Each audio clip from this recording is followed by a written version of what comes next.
What is up guys, Jarv here, back today jumping into Destiny 2. Now in today's video we're taking a good look at Guardian Games 2021. We've been able to dive deep into the API and get a good look at this year's events. If you want to find out what loot is on offer and some of the changes coming to the event this year, be sure to stick around and enjoy the video. If you do enjoy the video, be sure to leave a rating down below. That super helps me out here on the channel. Or if you're new here and want to keep up to date with all the latest Destiny 2 content, be sure to hit subscribe as well. But without further delay guys, let's jump into the video. Now before we jump into the meat of today's video, firstly huge spoiler warnings here. There are some big changes coming to this year's event, so if you don't want to be spoiled and you want to go in surprised when the event kicks off in April, then this is your last warning before we jump into all the details. Now if you're still here and want to learn more about the event, let's jump into it. Now with the launch of Season of the Chosen, Bungie did release a roadmap for the entire season. Now Guardian Games was on this roadmap and this launches on the 20th of April and runs through till May the 9th. Now if you've never taken part in Guardian Games, each Guardian will receive a class item to adorn to take part in the event. During the event you can earn bronze, silver and gold medals, which will be available to earn each and every day, with each of those focusing on a specific game type. Now to earn medals you need to equip your class item, pick up laurels on the battlefield, and these are earned by defeating enemies with supers or abilities, and these help advance medals for you to hand in over at the tower. Now at the end of the event, the daily placements will be combined to give a final score, and depending on the team standing and the winner of the overall event, the class item will be locked in to the class winner for the remainder of the year. Now one of the biggest changes to this year's event is pledging your allegiance to a particular class to kick the event off. Firstly, you'll need to speak to Zavala and Eva Levante over in the tower, and here you'll need to make a permanent decision that will unlock additional features for that particular class during the Guardian Games event. And one of the biggest issues from previous years is that some of the bounties, quests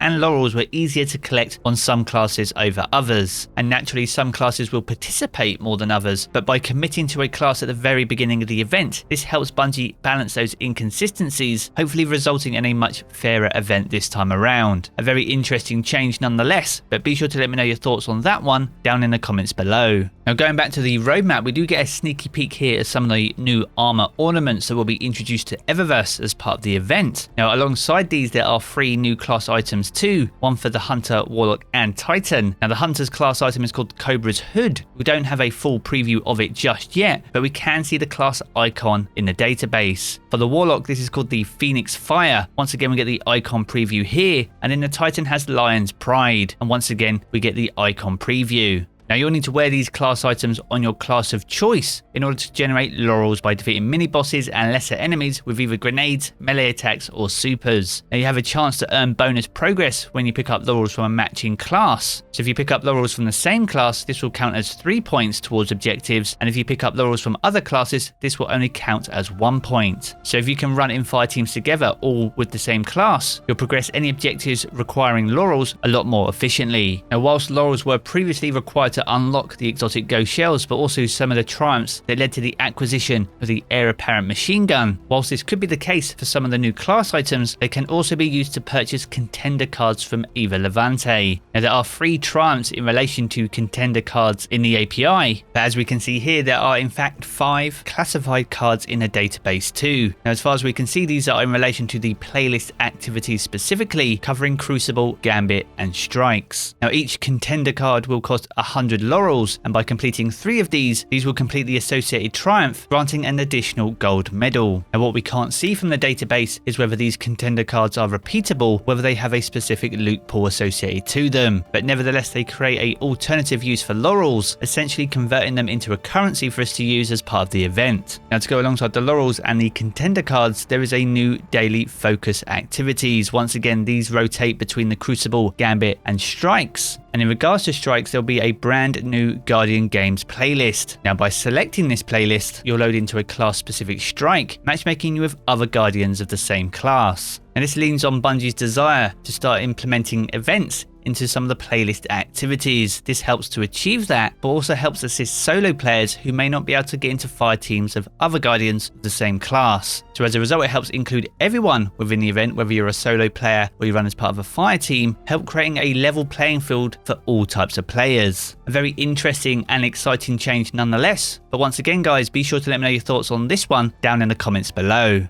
Now, as well as the contender cards being classified in the database, so are all the bounties for the event. Now, as we can see from this huge list of bounties here, we got weeklies, dailies and repeatables, as well as some additional bounties too. Now, as with previous years, the podiums will update on each daily reset, showing us which class is in the lead on any given day. But a key difference on this year's event is we'll have weekly ceremonies too, celebrating the current victor for the previous week. So if you want to make sure your class comes out on top, be sure to get involved with the event and hand in as many gold medals as you possibly can. Now, whilst the podium is where you honour all the accomplishments of those amazing guardians, your own individual accomplishments will be tracked in your very own medal case. There is an unnamed item and hidden legendary quest that will grant you this medal case. Now, as we can see here, the objectives of getting your hands on this is collecting 500 laurels, 5 silver medals, 5 bronze medals, 3 gold medals, 1 unspecified goal, as well as 3 platinum medals. Now, whilst we don't know what this unspecified goal is, it could lean somewhat onto the heir apparent. Now, the heir apparent was the original reward for last year's event and was in fact in the exotic kiosk in the tower